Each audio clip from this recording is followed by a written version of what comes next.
is obviously the most important thing in photography, is what our photography is based off of. Is this beginning, is where it starts from.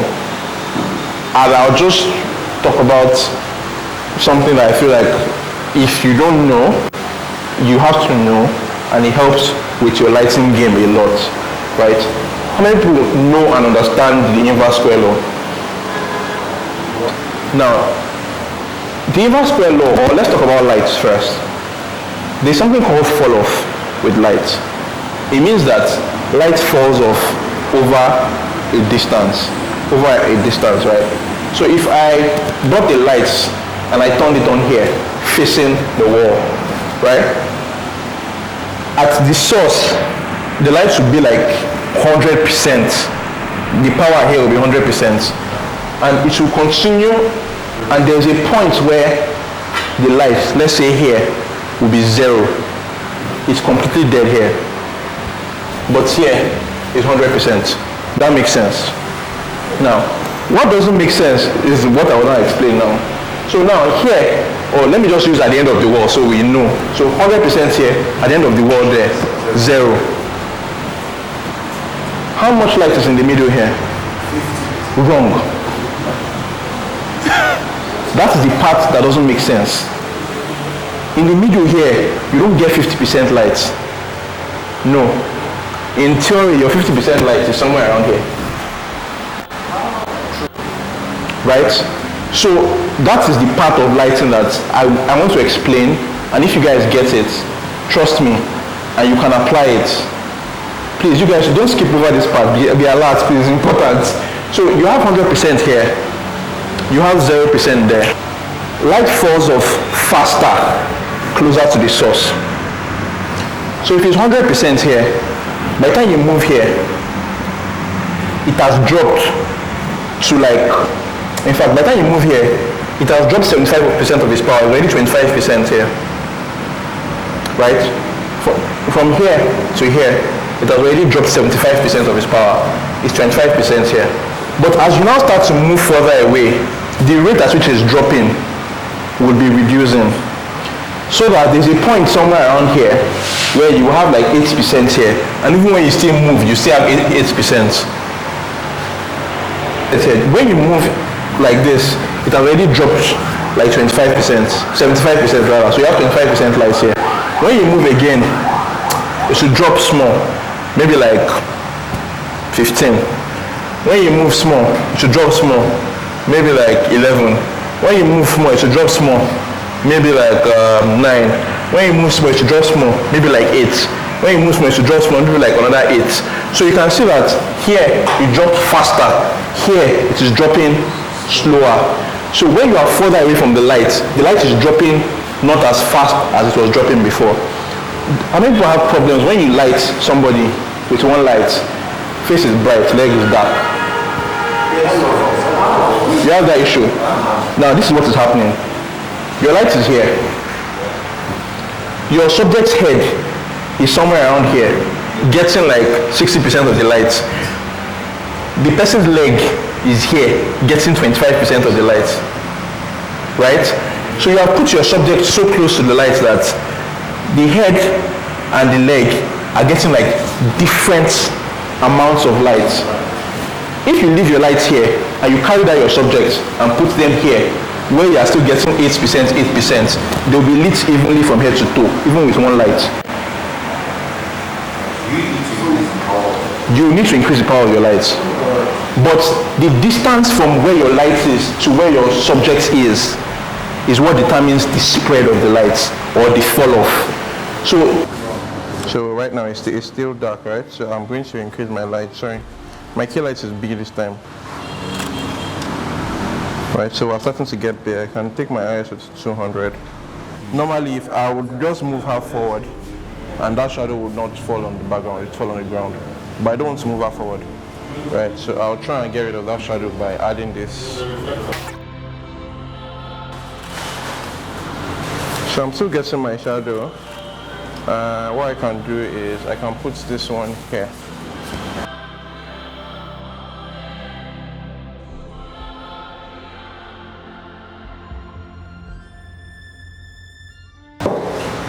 Okay.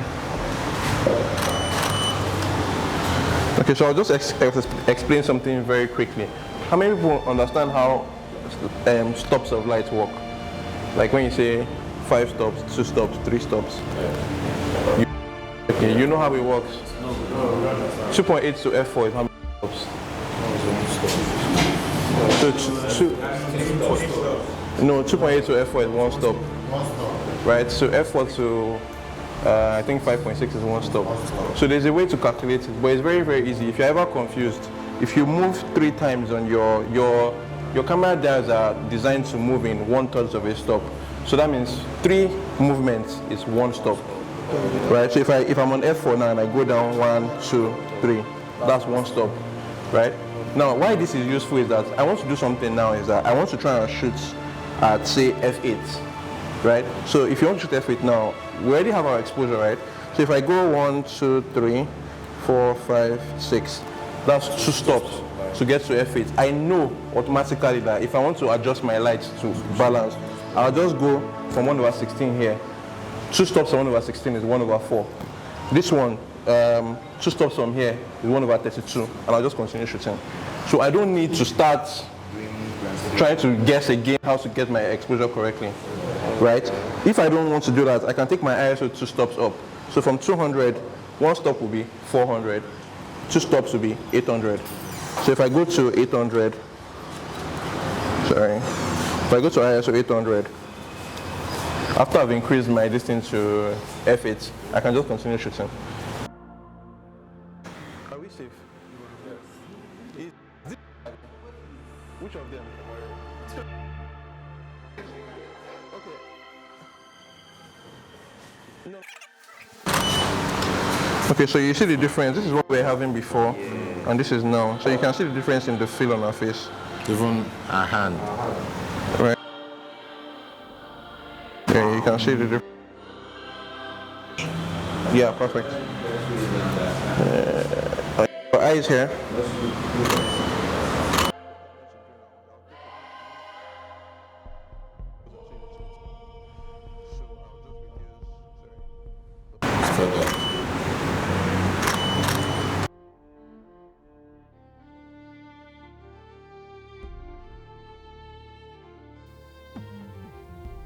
Normally I would add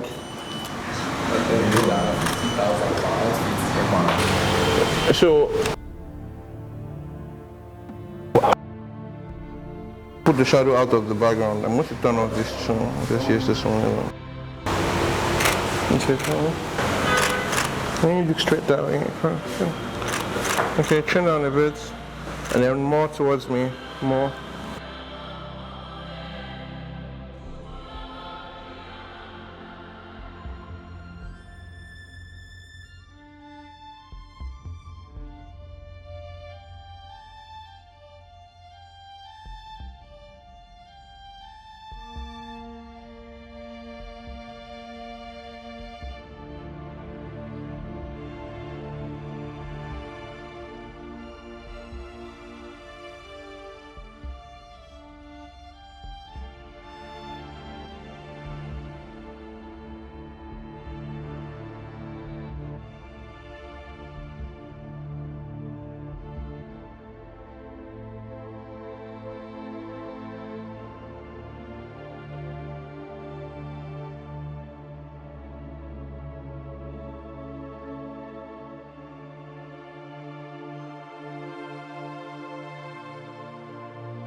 It's a bit distracting for me. So I think maybe we'll overlay something on it when we get to... So is there a way to brush this out? No.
The first thing I did was I straightened this. So I just used R and I straightened this like this.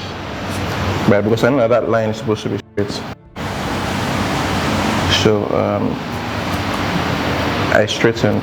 Next thing I'm doing is I'm changing this, and we've been using phase 1 achromatic neutral. So that brings everything down like this. This one, chromatic. You know, any of the achromatic neutrals, it doesn't have to be this one. ICC profile. Yes, basic. So if you go to neutrals will work. Right? There are colors that tapers all the colors. So just like that, we've gone from here to here.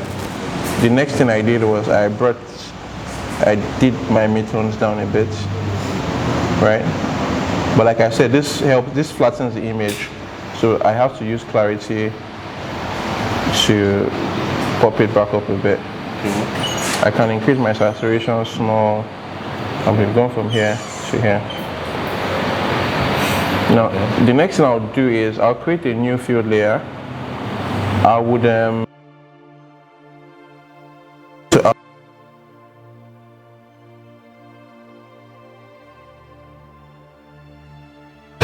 red.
A bit. Looks much sharper. Alright, maybe reduce the brightness a bit. Like this. So we've gone from here.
Just stamp everything. Now another way to select is we can still use W and try and use to select, right? But I'll use on that way, so press Command J. You go to select and you go to color range. Okay.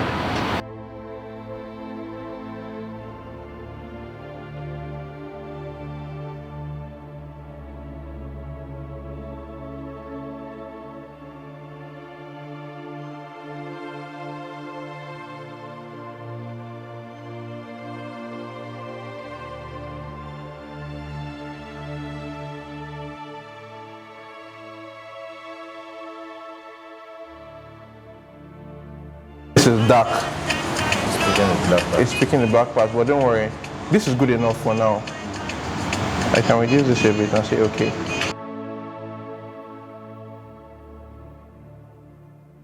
Just hold shift.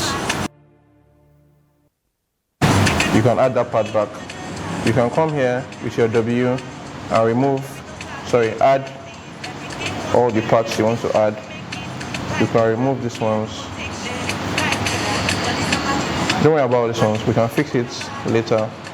The good thing that this color one does is that it's very, very accurate when it comes to all these edges. More accurate than the other one, right? So we have that on our skin. So I can delete all these ones.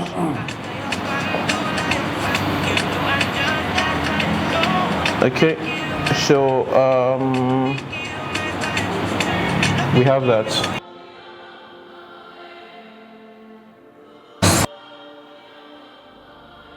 Background. Don't create a layer mask, just come here and say hue and saturation. You should create a hue and saturation layer with that mask, and then you can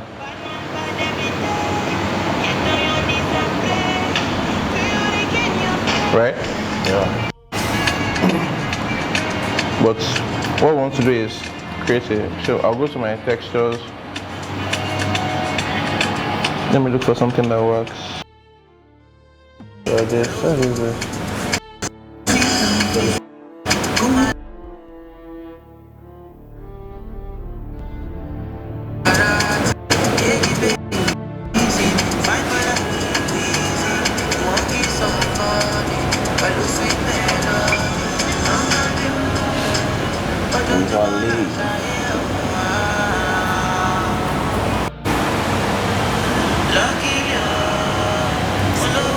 So I want to make this bigger because I want our head to be in a plain place. I don't want our head to be lost in this Once tree. you import the background, it automatically joins the mask. No, I copied I dragged the mask to the background. Okay, to make the two of them merge. Yes.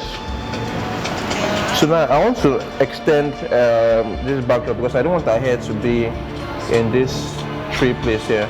So if I just extend like this, can you see it will be extending it with my mask? So I'll just unlink them first. Right, then I can come to my layer and say come and see. So I can I can even turn it. I can do whatever I want to do. So I don't think this texture will work. I don't want to use it. It's too busy.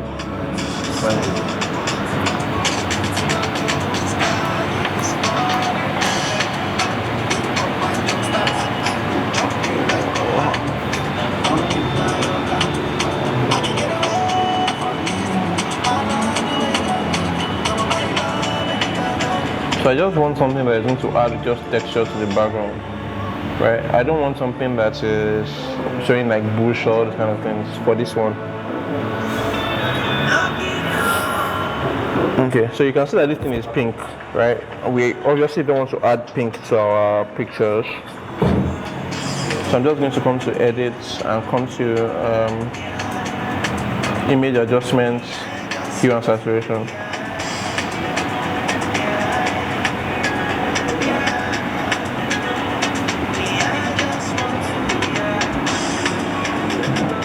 Bring this on here and change it to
go to your mask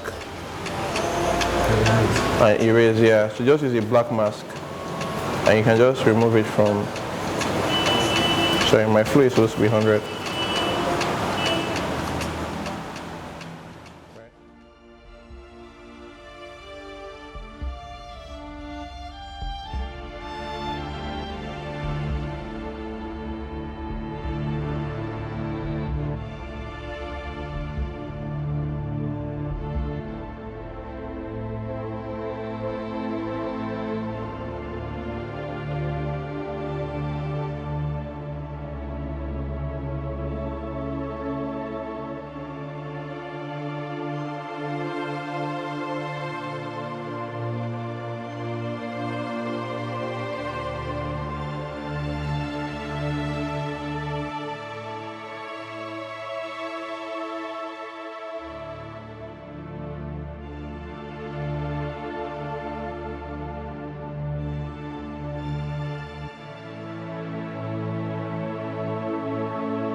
So this was the image that we worked on in Capture One, right? I can just press Shift Command C, or I can click this copy button here, right? And go to another image and press apply. Okay. After this one now, I'll click this one, select all, and I'll click on the other yes. one. So, apply on all the images. yep. 10 seconds. So if I say Shift Command C now, for example, I can just select these three. So apply on everything. Okay, Shift Command C. Shift Command V. Must I press that? No, you can use this. That's the shortcut instead of clicking this. Okay.